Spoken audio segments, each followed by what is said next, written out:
Greetings, everyone. Welcome. I'm so excited. Today is the grand 5K special. Yes, you've been waiting for it. I've been waiting for it. You all know what time it is. It's time for the Tale of Tales. But first, a warning. I do not own any properties such as the art that is used in this video.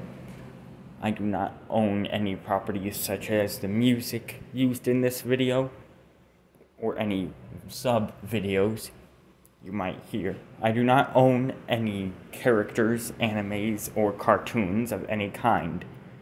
I do not own MHA, or Boku no Hero Academia, or My Hero Academia. I do not own, which all those three are the same thing. I do not own Samurai Jack. Although, if I was the writer of it, the ending would be much better for my boy Jack. Depressing. Who just got a depressing ending. Anyways. Let's see. I do not own Samurai Jack, like I said before. And I do not own the character of Aku. If anything, the character of Aku belongs to the man who I will only refer to as Master Splinter and Aku. Because let's be serious, if you've ever watched the original 4 Teenage Mutant Ninja Turtle movies, then you've got to know where I'm coming from, because those movies were cool as hell when I was a child.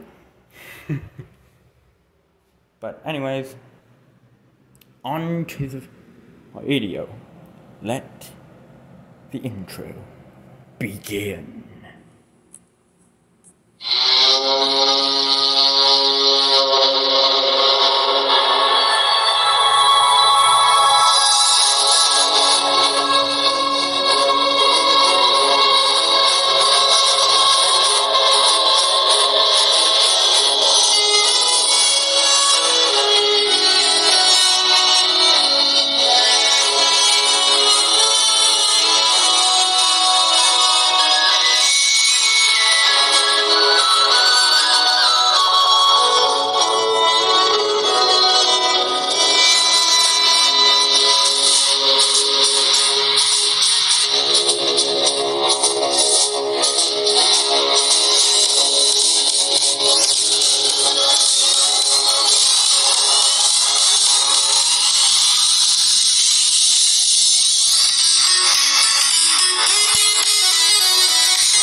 Welcome, everyone. Today, we begin What If Deku Was Aku? Now, for those who don't know, Aku is the shape-shifting master of darkness from Samurai Jack. He's also referred to in his series as the ultimate or unspeakable evil. I mean, it is made clear that he quite literally is the personification of evil itself. And so, by request of my viewers, Deku will be a villain. Well, not exactly a villain. He'll be evil, that's for sure. Just being a full-on villain isn't necessarily his,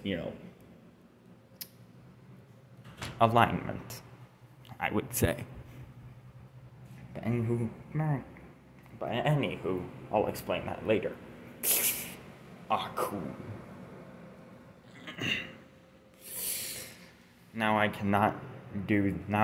am not even going to attempt the Samurai Jack opening, because only Master Splinter is good enough for that role. So, I will just begin with my woo voice. Long ago, before time had a name, no, before even time existed, there was a great unspeakable evil known as Aku. He was created from a shred of darkness and the power of the sun, poison, an arrow, and a human. Allow me to explain. Aku was created when a piece of the ancient, extremely large creature known as the ultimate evil was destroyed.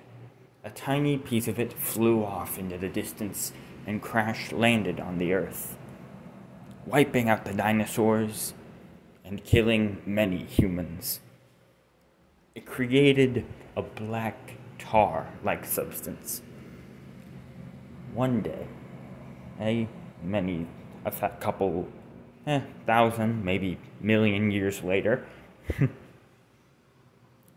a young emperor went to defeat or end the life, or basically get rid of the black primordial ooze that was destroying their world.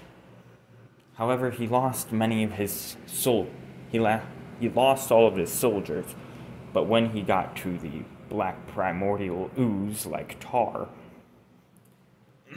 he grabbed an arrow and dipped it in a special poison. A special green liquid poison. However, from what I can see from the episode, the arrow went so high that it caught on fire from the sun itself. The arrow then came back down and, well, hit the black primordial ooze.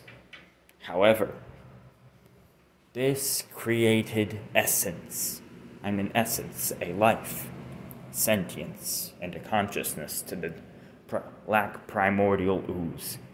It drew in everything near it, trees, which were mainly black spiky trees. It drew all of them in only for one extremely large totem pole-shaped thing to come out.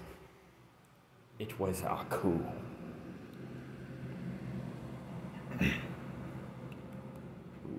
Now, many years later, Aku, after the Emperor defeated Aku using the help of gods, he escaped and wreaked havoc upon the mortal realm once more. However, he was defeated yet again, but before he could be killed, he sent the warrior who was going to kill him thousands of years in time. Eventually, after over 50 years pass, Samurai Jack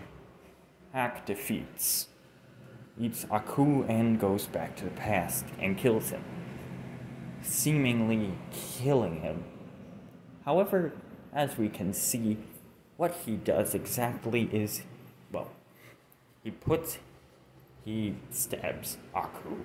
Aku is then dragged into the blade, which was forged by gods. It's a second one, don't worry. And basically, he then stabs it into Aku's temple or palace or mountain, whatever you like to call it, and it blows up, seemingly ending Aku for good. However,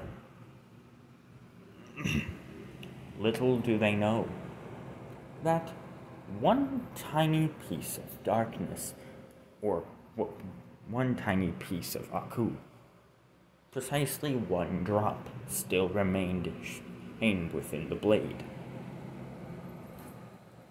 And due to the blade being made by the gods, it was indestructible, same as the first one. It could not be broken by any mortal means, or possibly even immortal means. Now, thousands of years pass. No, not thousands, millenniums, billions. A near infinite amount of time has passed. And then it happened for the first time. Existence itself seemingly started to end at an extremely fast rate. Everything was deleted and being destroyed, and then it was recreated. This time, however, without the ultimate evil. This cycle kept repeating over and over and over and over and over for 113 cycles. Which, if you think about it, that is quite literally an infinite amount of time. Or an amount of time so large, it would basically be if every single atom on the Earth was a 0, and there would be a 1 in front of it. I don't even know how many zeros that is, and I don't even want to think about it. Gods. But anywho,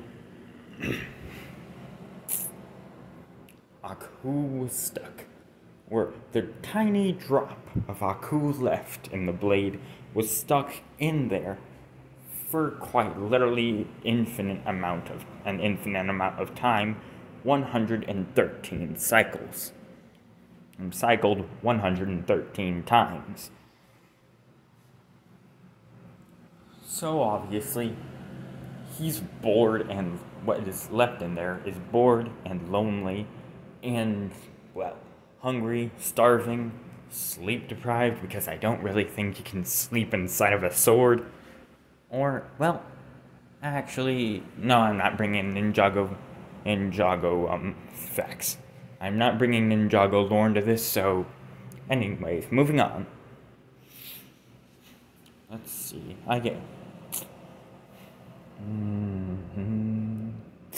It is the 113th cycle. The year is 3,000.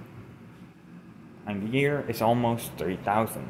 Precisely around 1 century before the year of 3,000. It is a great age for the Earth. For all of humanity. As in each and every single millennium or reset of existence, every Earth is different.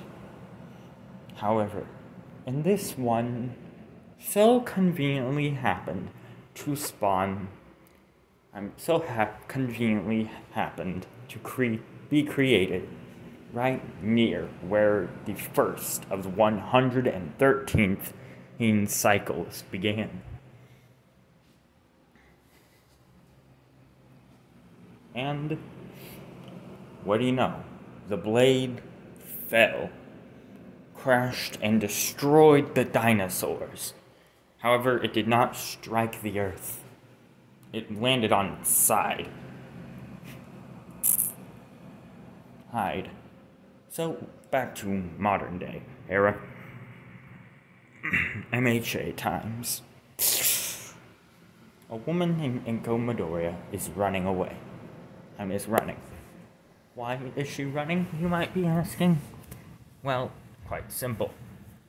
Inko Midoriya is running from a villain, or villains. You see, in this world, humanity was still created, although dinosaurs just died out of old age and evolved.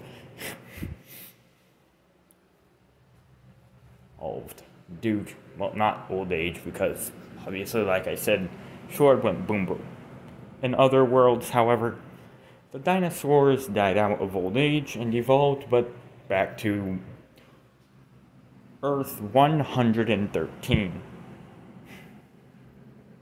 And so, this woman is running from villains of all sorts of caliber. Why, you might be asking?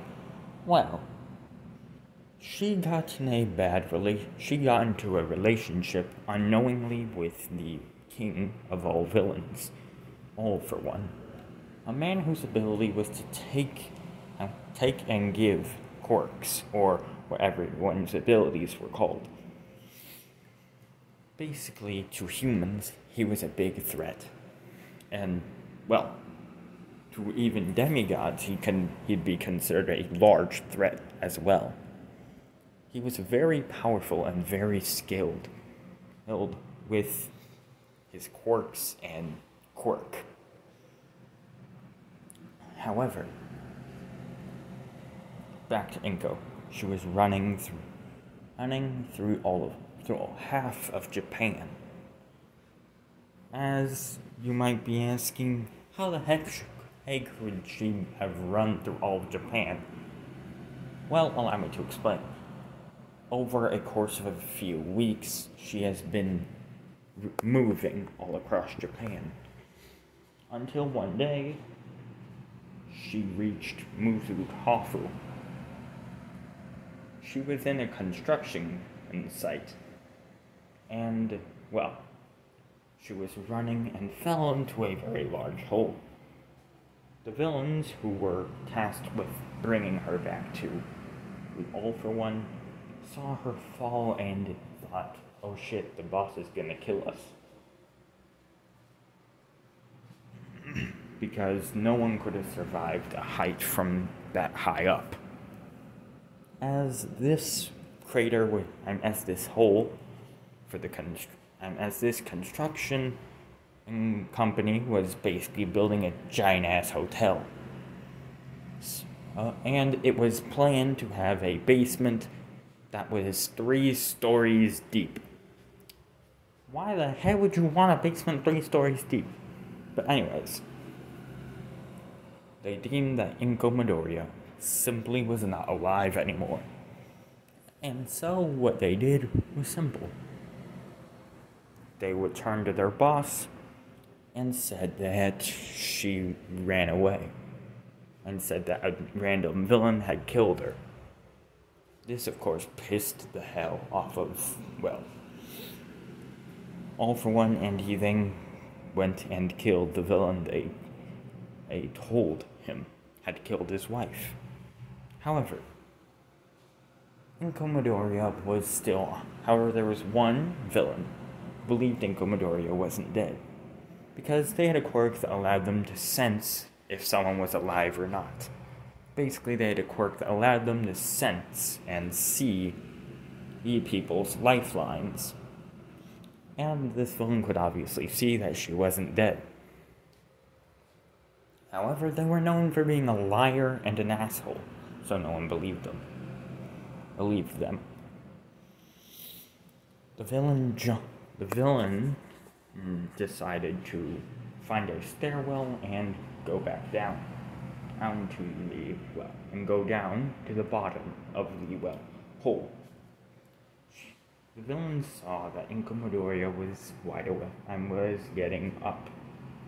And as the villain then said, "Now easy there. Come with me and there won't be any problems." But before the villain could take another step, Inko Midoriya would pull something she found lying in the ground. It appeared to be some sort of katana or blade. It looked very beautiful, like it was created of some sort of white and blue diamond-like substance, like some sort of crystal. Inko grabbed the blade and charged at the villain. The villain stood no chance against, quite literally, a blade forged by the gods. And so, it slayed them. The blade, of course, killed the person. Now, the blade then, and after killing the villain, Inko then stabbed the blade into the ground. not knowing what the hell she'd just done. What appeared to be a small sort of, and what appeared to be a shadow then emerged from the blade. It was a small shadow, very thin, small, and tiny. However, the shadow then curved its way to Inko and then disappeared. 1 week later, Inko Midori is pregnant. She's confused. Now, of course, she had to change her name from Inko Shimura to Inko Midoriya. Yes, this is a Inko Shimura, you don't judge me. Anywho,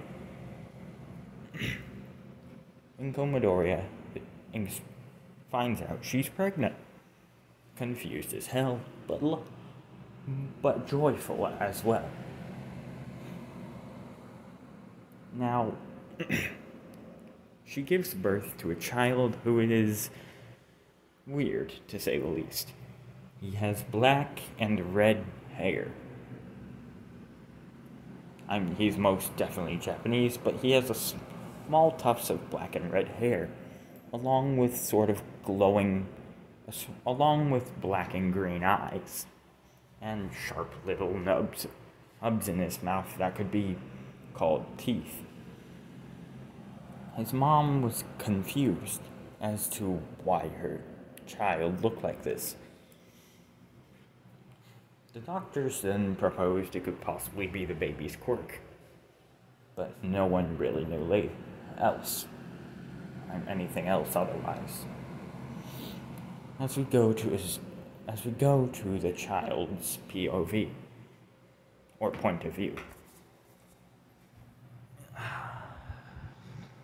The child had finally seen light for the first time in, well, who knows how long.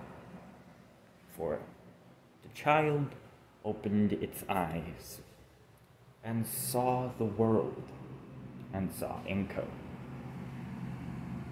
The child was confused as to how the hell was it child. The child was then given a name, Izuku. The child was confused as to why they were given a name. But eventually, the child accepted this name because it was as close as possible to its old name, Aku.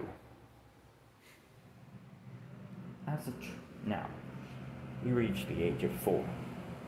Izuku Midoriya was believed to be quirkless. However, when he was diagnosed as quirkless, he didn't really feel anything. In fact, most of his whole childhood, he didn't want to be a hero or anything like that. In fact, he wanted to be the exact opposite of a hero. He wanted to cause chaos, but not belong to the societal standards of a villain, because in his eyes, villains were actually great people, and villains were actually somewhat good people.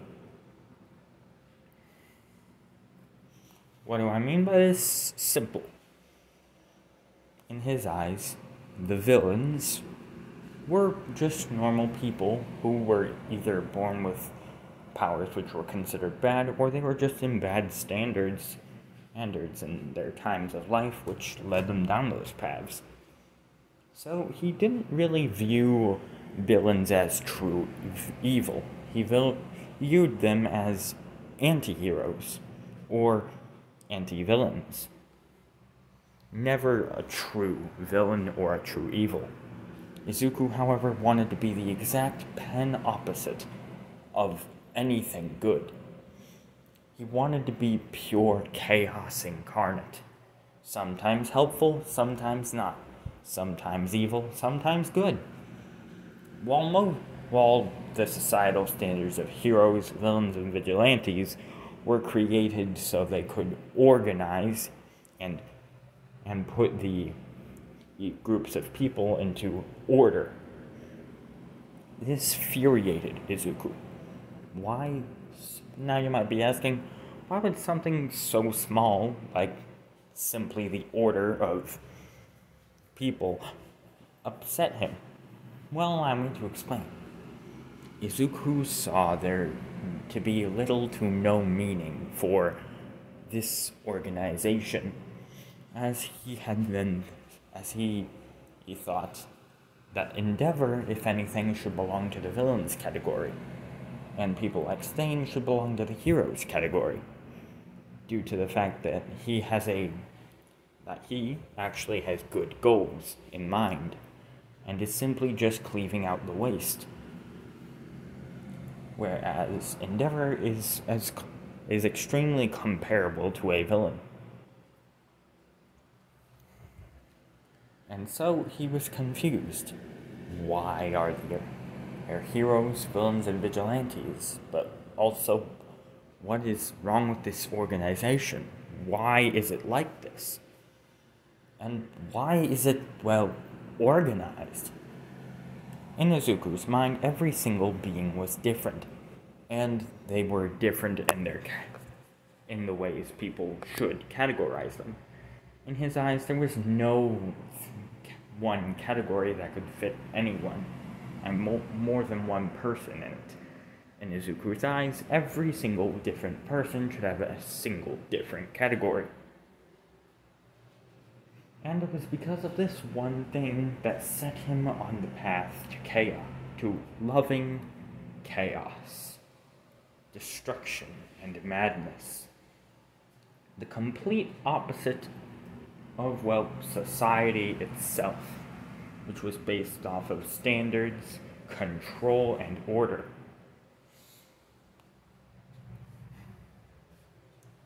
Izuku is 10. Now time skip. Izuku is 10. Still called quirkless, although he does have one, I guess one could say, strange side effect about him. He has a beard.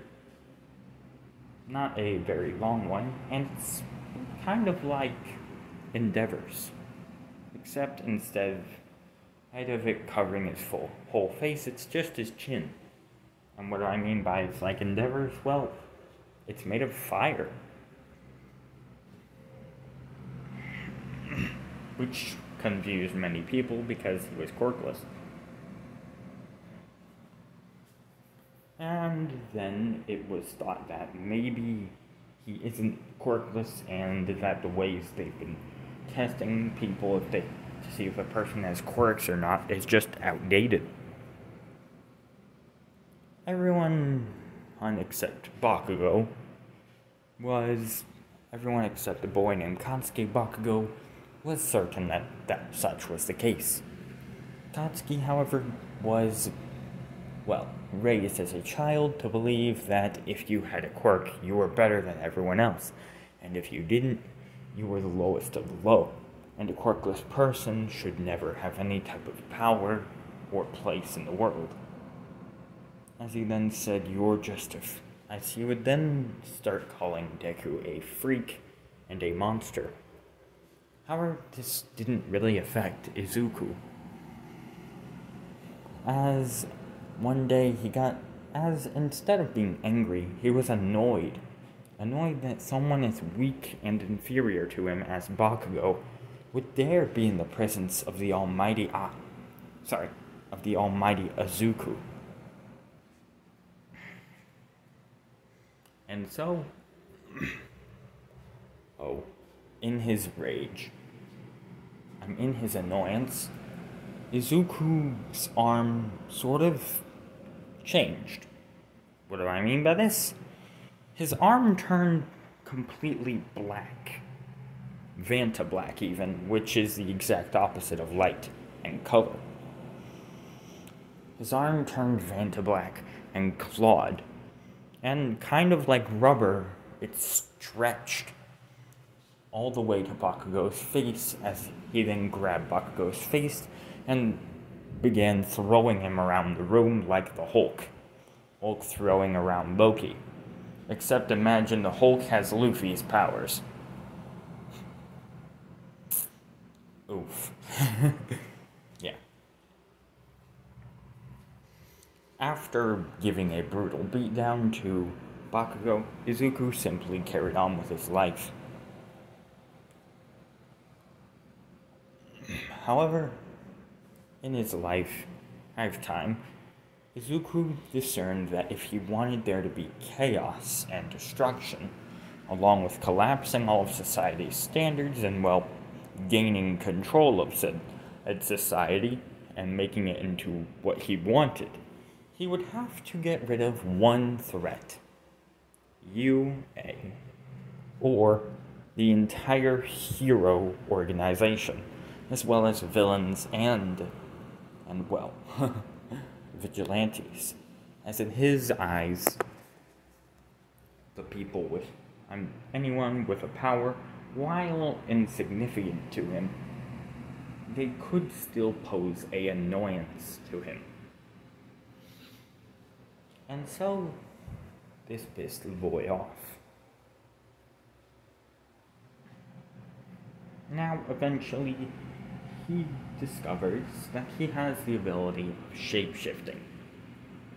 He can turn his body into a Vanta black color, and shape-shift into quite literally any form he wants.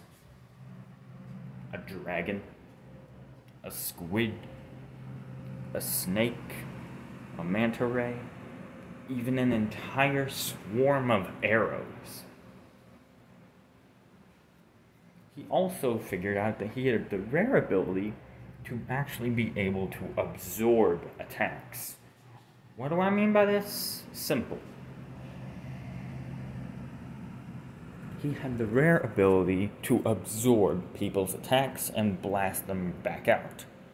As one day when he was 11, Bakugo tried releasing a somewhat large explosion at the time at him. However, Bakugo's intention was to blast it not at Izuku, but while he was touching him. While he was touching Izuku, the explosion kind of just went into Izuku. He didn't blow up like he was some sort of bubble or balloon. It just went into him. And then it came right back out, right where Bakugo's hand was, sending him flying across the room. It was cool. In Izuku's eyes, he was not like the rest of the categorized humans, or mortals. He viewed himself even stronger. He viewed himself as the ultimate being. No, the ultimate evil. And so, he caused chaos, mayhem, and destruction for a 11-year-old. By the age of 14, Izuku was much stronger now. He had made a recent list of some of the things he could do. He could fly, teleport, manipulate his size, shape, gender, and even powers and abilities. He could turn himself into, well, a tornado, and he'd literally be a tornado, made of wind. He could turn himself into lightning, and it would have the same effect as lightning. He could turn himself into a thundercloud, and it would basically be a thundercloud, and would still be able to create lightning, which actually was real lightning. He was a very powerful child, and he was a very powerful teenager who was viewed as one of the strongest quirk users in the world, and in all of Japan. However, Izuku feared one thing. What is this one thing, you might be asking? He feared All Might. Now, why would he fear All Might? Simple. All Might's quirk as Deku could tell, was quite literally something more than just a simple strength ability. He could tell it was some sort of godly ability, or ability forged to destroy evil. And due to Izuku quite literally being in his DNA, ultimate evil, he feared such a heroic ability, as he viewed All Might as one of the only people possibly able to actually give Izuku a good fight. However, this was a possibility. As we go to Izuku, who is in class, as we see the teacher then say, "Alright, I was going to give you your aptitude tests for what you want to be in the future today. But I already know y'all want to be heroes." As the whole class would erupt, except Bakugo and Izuku would explode and begin using their powers, and would then become abrupt and use their powers. As Bakugo would then say, "Teach, don't lump me in with these losers. They'd probably be lucky to be sidekicks to some busted D-lister." This, of course, upset the class. However, what shocked everyone was the fact, and was when the teacher said the recommendations for UA. Said who wanted to go to UA. He then said Bakugo Katsuki. And Bakugo then smiled as everyone then said, "You think you're better than us?" As Bakugo began barking like a wild Pomeranian. However, the teacher looked at the second name and then said, "Izuku Midoriya," with a hint of fear and shakiness in his voice. Everyone was shocked, as Izuku was not a heroic person at all. If anything, he wasn't really in anything.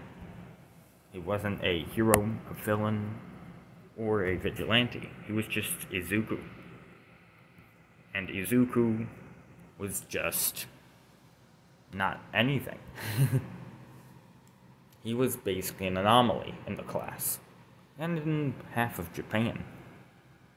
While people wanted to be heroes, vigilantes, or villains, or just normal business workers, Izuku sought a goal higher than the skies itself. And higher than the sky itself. He sought the goal of destruction, the goal of power, the goal of control and chaos, being in his palms. He saw the goal of God, godlyhood, of divinity, of destruction and chaos. However, he did know one thing. If he wanted to be the ultimate evil, he had to get rid of his one big problem. Which were of his big problems: heroes, vigilantes, and villains. He then immediately came up with the idea of going to the hero school, pretending to be a hero, and a hero enthusiast. Despite being an extremely intelligent person, he would pretend to be a hero enthusiast and fanboy, and would rise to the ranks of the highest in the class. But not instantly, of course. If he instantly was number one all the time, people would start to get suspicious. And so, he then said, I'll seem like I'm weaker than I am, and I'll land somewhere in the middle of the class as one of the weaker but not weakest students.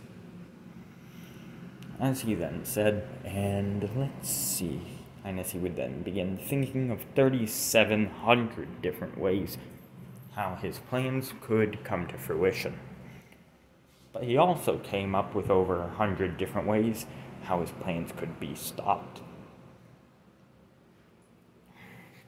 However, one day while experimenting, Izuku showed the ability to actually be able to create rifts in time.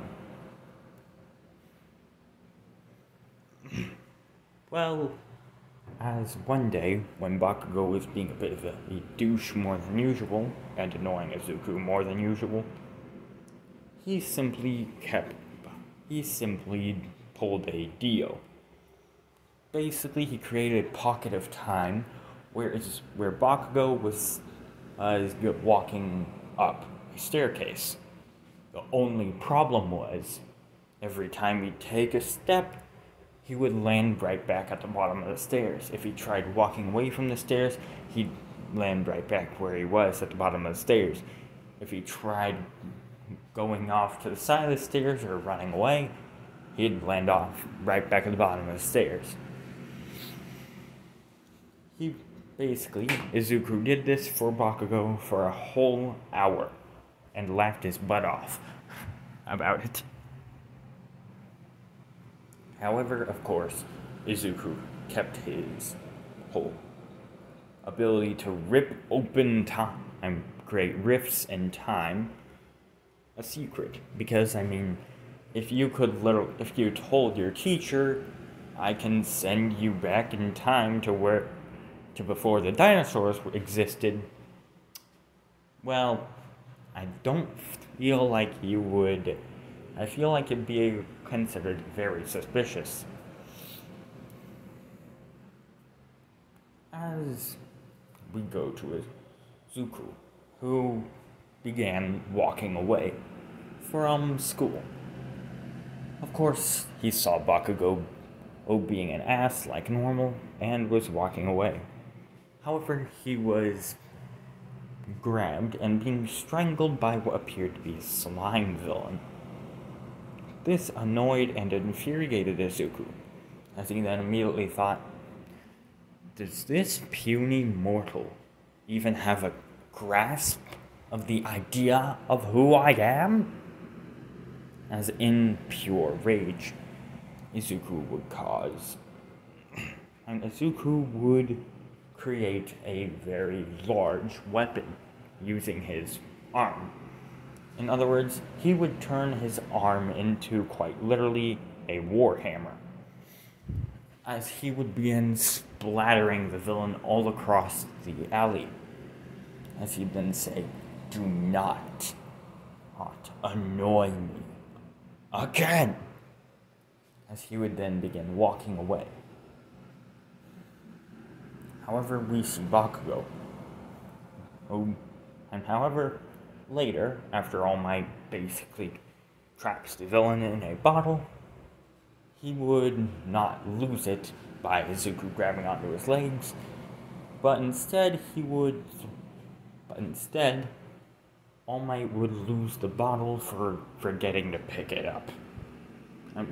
Because he dropped it while leaving and forgot to pick it up. Bakugo, of course, would release the sludge villain, and chaos would ensue.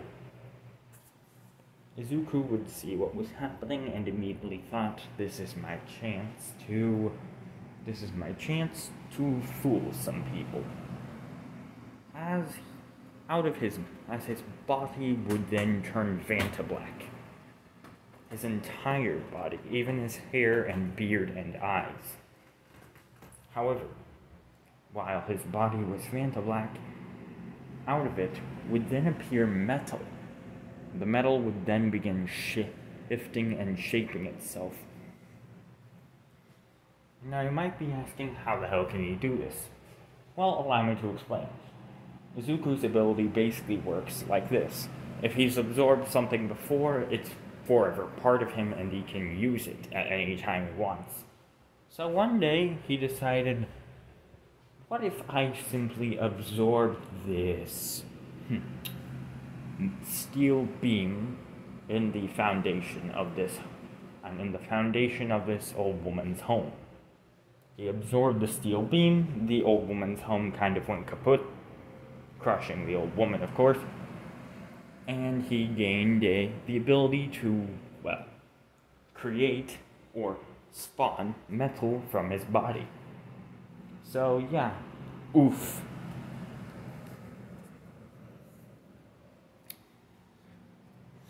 As we go back to Izuku, who quite literally was creating armor from his body. As once the metal finishes shaping, his skin turns back to normal, and even a mask of some sort of demon is spawned in his hand. He then wears it and then comes up with the alias of Aku,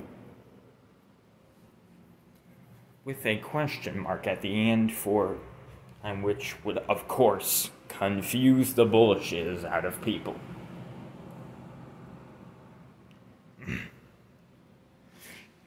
He would, as Aku, or as Izuku, or in his outfit Aku, would begin jumping from, well, the alleyway into the scene of chaos, as he'd begin jumping through the flames and the broken and down the street as he would see the villain.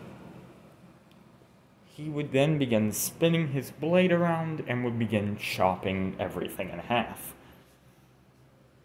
and everything apart, including the villain.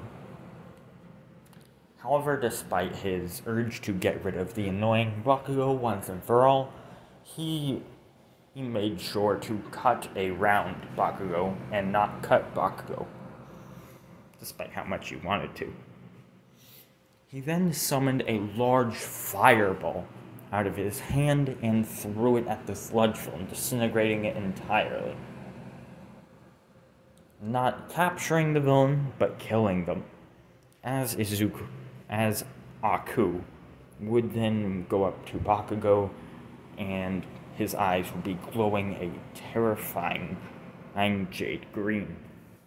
As Bakugo would then say, Who are you? As he would then say, Who am I? I am Aku. As then Izuku would shrink down, as Izuku's body would then turn Vanta black, as it would then shrink down like a shadowy puddle and zoom away. Izuku would then appear back in his house and would appear in his normal outfit, which is this exact outfit. The black and white one, not Samurai Jack's outfit, okay? As we see Izuku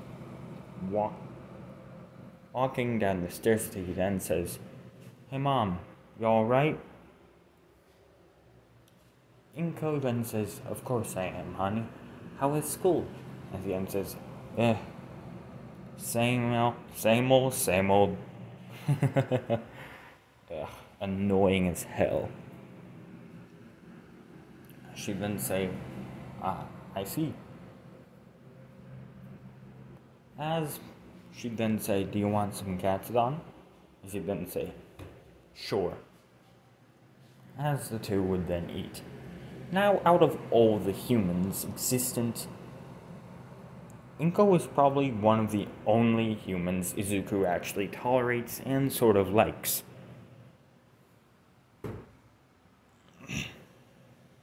As Izuku wouldn't be extremely devoted to her or anything, but he'd hang with her and chill with her every once in a while.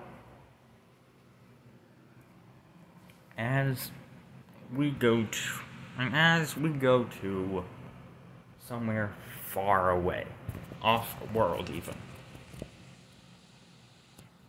as we see far larger than the sun or even the largest sun, UI Scuddy, we see what appears to be a humanoid woman holding a black hole, but not just any black hole.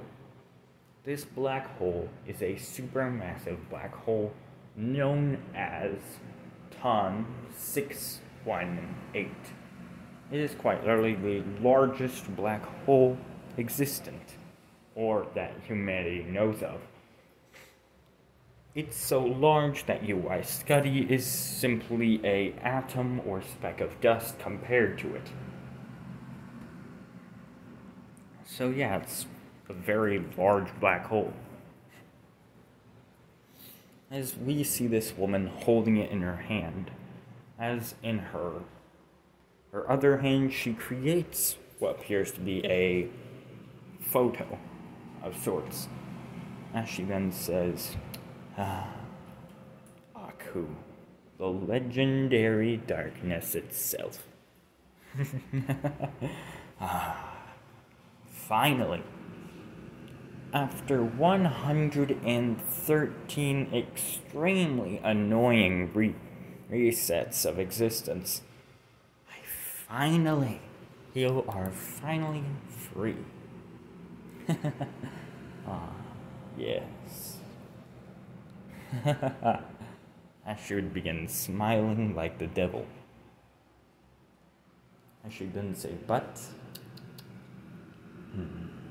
what to do. As she then say, oh, I know. I'll just act like a normal human from that planet he's on. What's it called again? Yeah, Earth. As the mysterious goddess would then shrink herself indefinitely to the size of a normal human. As she would then say, alright, and let's see here. Earth is what? To the east? Yeah, I think so. As she would quite literally begin walking on nothingness, or just simply space itself. Whenever a star or planetoid was in her way, she would simply just touch them with her finger and they would go flying. Either that, or they'd explode and atomize instantly. Now you might be wondering, who is this powerful goddess? Well, she is known as the, Great Destructor, the Great Devourer, the ultimate evil, or the penultimate evil. The 0 point, the first start, the creator, the destructor, the mother, and the father. She has no definitive name, other than every other name she is called. Even other gods fear her, as her most known symbol is the black hole, which is known as, basically known as destruction incarnate. As we see the woman walking through existence looking for the earth. As we go to Izuku, who is eating katsudan with his mother, when he suddenly feels a weird chill on his spine. As he then says, "Hey Mom, could you turn up the heat?" As she then says, "Of course." As he then says, "Thank you." And continues eating katsudan with his mother. Or with Inko, as he calls her. However, little does he know of the absolute destructiveness approaching his planet. Now, I want you guys to leave a name for her in the comments. Alright? Because she's an OC, and I don't really know of any names that would fit a being of her or its caliber. So please type in the comments what I should give this penultimate evil as a name. And yeah, I hope y'all have enjoyed part 1 of What If Deku was Aku. I hope you have enjoyed. Please like, share, comment, subscribe, and, skadoosh.